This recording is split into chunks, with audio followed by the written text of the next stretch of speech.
There's a perception in the community that the City Council is forming this commission because we are undecided on how we will vote on this letter of intent.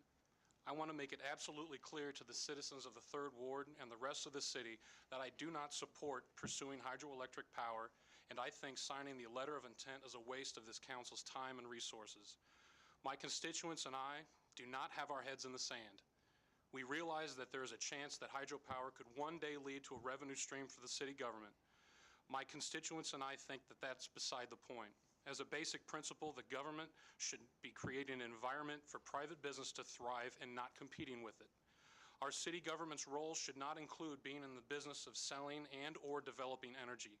We should let energy companies take those risks, realize those profits, and create those jobs.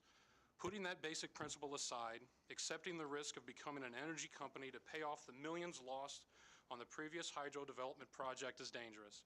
Nobody can assure us what energy prices and maintenance costs will be in 10, 20, or 50 years from now. All it takes for this to become a huge money pit for the city is for any energy prices to drop and for the maintenance costs to rise, or just poor city management, which shouldn't be a stretch considering running an energy company is not one of our core competencies. I'm not disparaging those willing to serve. I'm grateful for these members of our community. I'm voting against this commission because we were elected to make these decisions, not to pass the buck to non-elected leaders in our community.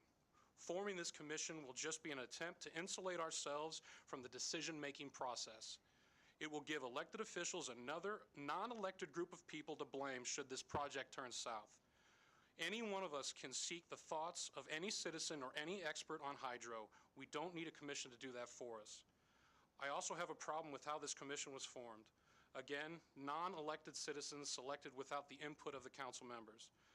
I have a problem with the fact that the long-term costs or opportunities of developing hydroelectric won't be felt for decades, yet there is not a single represented person from my generation on this commission. Finally, if the council needs to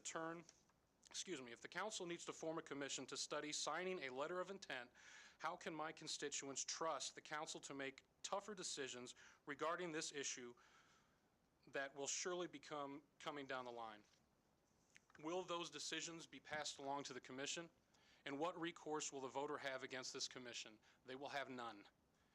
Forming a commission when the information has been available for months, when constituents have weighed in with their opinions, and we've been able to ask Coastal anything we please, is delaying the one thing the community has been asking us to do, and that is to vote on this issue. The folks in my ward who I have spoken with aren't conflicted on hydropower, and I wanted them to know that their new alderman is standing with them. Thank you. Amen.